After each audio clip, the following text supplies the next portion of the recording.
Buenas tardes, mi nombre es Angeletín Jaramillo Hernández y este video es hecho para la materia de Fundamentos Constitucionales de la Administración Pública en México. Específicamente hablando, trataremos la problemática que concierne al derecho ambiental en México, desde una revisión jurídica hasta la misma revisión social. Primero que nada, ¿cómo podemos entender al derecho ambiental en México? Este mismo concierne a sus bases desde los derechos humanos, que vienen garantizados desde los 1950 a través de la Carta Universal de los Derechos Humanos por parte de la Organización de las Naciones Unidas. Asimismo, la evolución ha sido paulatina hasta el momento de llegar a la Agenda 2030 de las Naciones Unidas, teniendo como base fija los Objetivos de Desarrollo Sostenible, entre los cuales se encuentra la preservación del medio ambiente para la población global. ¿Cómo podemos analizar desde la Constitución el derecho ambiental? Son demasiadas aristas.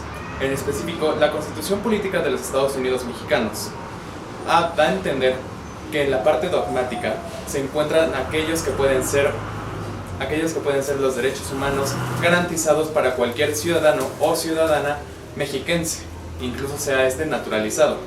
Encontramos que en el artículo primero constitucional se encuentran las bases de que la Constitución tiene que ser garante y el mismo Estado tiene que garantizar que cada ciudadano y ciudadana pueda recibir la correcta atención de sus derechos, asimismo como la vigilancia y su procuración conforme al tiempo.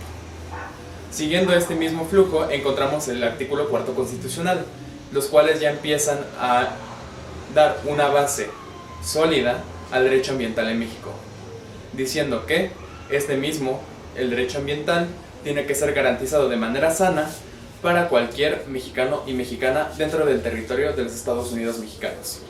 Posteriormente, el artículo 25 constitucional empieza a sembrar las bases de lo que pueden ser los territorios, en específico, las tierras agrarias, las aguas nacionales y diferentes territorios que pueden ser explotados para la economía del país, sustentando que tienen que ser utilizados de manera racional para que estos mismos no sean asesinados por particulares. Siguiendo con este flujo de la Constitución Política de los Estados Unidos Mexicanos, encontramos que en el artículo 27 constitucional se aclara que los terrenos nacionales, es decir, todo lo que comprende el territorio de la Federación, concierne a la Federación. Por tanto, es responsabilidad del Estado cuidar todo este territorio, sean los mismos desiertos, sean los mismos bosques, sean las praderas y todos los ecosistemas imaginables dentro del terreno del país. Después, el artículo 73 constitucional, el cual nos da la introducción a que el aparato legislativo, es decir, el Congreso de la Unión, tiene la capacidad para legislar, reformar y crear diferentes leyes que puedan garantizar y salvaguardar el medio ambiente. Específicamente podemos encontrar lo que es la Ley General de los Asentamientos Humanos, la cual concierne directamente a las poblaciones, y también la Ley General del Equilibrio Ecológico para la Protección Ambiental, este mismo dirigido a un sector más de la gobernanza. Debido a sus diferentes reformas, se incluyen lo que es la participación de los gobiernos, la participación de las industrias privadas y la participación de las organizaciones de sociedad civil. Por último, se encuentra el artículo 115 constitucional, el cual da garantía y da facultades a las entidades federativas para poder regir de manera racional y de bienestar cada uno de sus territorios en materia de medio ambiente. Es decir, las problemáticas de la capital no van a ser las mismas que se vivan en la península de Yucatán. Asimismo, las mismas que se vivan en la península de Yucatán no van a ser las mismas que se puedan vivir en el norte del país. Por lo tanto, es facultad de las entidades federativas dar seguimiento a las problemáticas medioambientales de la región. ¿Cómo se puede entender la materia medioambiental desde la esfera gubernamental? Si bien conocemos dentro de las dependencias del gobierno, se tiene que garantizar lo que es el bienestar social, es decir, atender cada una de las problemáticas de diferentes aristas, encontramos que la Semarnat, lo cual significa la Secretaría de Medio Ambiente y Recursos Naturales, sería la principal delegada para resolver los problemas complejos conforme a lo que son las problemáticas medioambientales dentro del país. Sin embargo, estas mismas tienen que ser especializadas. Por lo tanto, también podemos encontrar otras oficinas de gobierno, tales como la Comisión Nacional de Áreas Naturales Protegidas, la CONANP, o incluso la Comisión Nacional para el Conocimiento, y el desarrollo de la biodiversidad, la CONABIO. Estas mismas son descentralizadas, lo cual quiere decir que tienen sus propios aparatos legislativos como una relativa autonomía, aparte de un presupuesto propio. Sin embargo, las problemáticas se han entendido en la coyuntura actual, en la cuarta transformación, en los recortes administrativos y de presupuesto. El recorte de la Secretaría de Hacienda y Crédito Público estipula de manera textual que se tiene que recortar el 75% del gasto público, lo cual ha significado una parte de la austeridad que afecta directamente a la CONANP y a la CONABIO. ¿Cómo podemos materializarlo? En las reservas naturales protegidas del sureste del país. En este caso, la CONANP ha determinado que por hectárea solamente puede destinar 10 pesos, lo cual significa ya una reducción bastante extrema de lo que son las posibles atentaciones al país en materia de derecho ambiente. Sin embargo, ¿qué han dicho otro tipo de mecanismos gubernamentales? Encontramos de cierta manera en el aparato legislativo la Suprema Corte de Justicia de la Nación, la cual estipuló desde el 2011, a través de controversias mismas vertidas dentro del sureste del país, que los terrenos nacionales en materia de medio ambiente, lo que son los parques nacionales y las reservas naturales, son propiedad de la Federación, por tanto son responsabilidad íntegra de la Federación y de sus aparatos gubernamentales. Dentro de esta misma relación legislativa y coyuntural se encuentra la Procuraduría Federal para la Protección Ambiental, la cual específicamente es un aparato meramente desconcentrado de la FGR, Fiscalía General de la República, que atiende específicamente todas aquellas controversias que tengan que ver con el medio ambiente.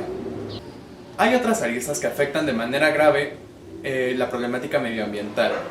Ya analizamos un poco la manera constitucional, la manera legislativa y la manera en la cual se descentraliza la administración pública federal en materia de derecho medioambiental.